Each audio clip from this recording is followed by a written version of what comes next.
हम गुंजन चौधरी मैथिली गुंजन चैनल पर समस्त मिथिलावासी के प्रणाम करै छी। आइ हम एकटा भगवती के गीत ल क उपस्थित छी। कोशिश करै छी जे गीत अहाँ सबके नीक लागत।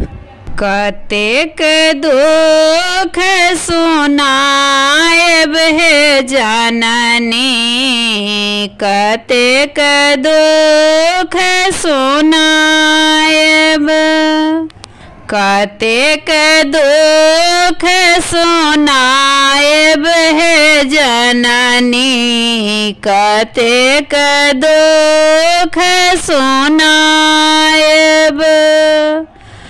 तंत्र मंत्र एको नहीं जानल, की कही अहाँ के सुनाएब हे जननी, की कही अहाँ के सुनाएब, की कही अहाँ के सुनाएब हे जननी, की कही अहाँ के सुनाएब।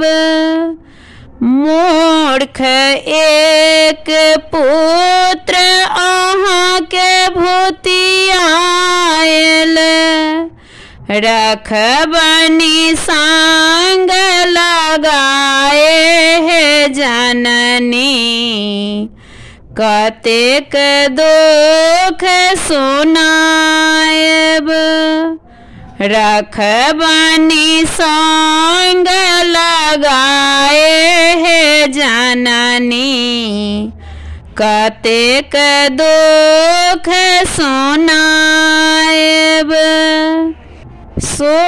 सूरदास अधम जग मूरख, तारा नाम तोहार है जननी, दुर्गा नाम तोहार, कतेक दुख सुनाएब हे जननी, कतेक दुख सुनाएब।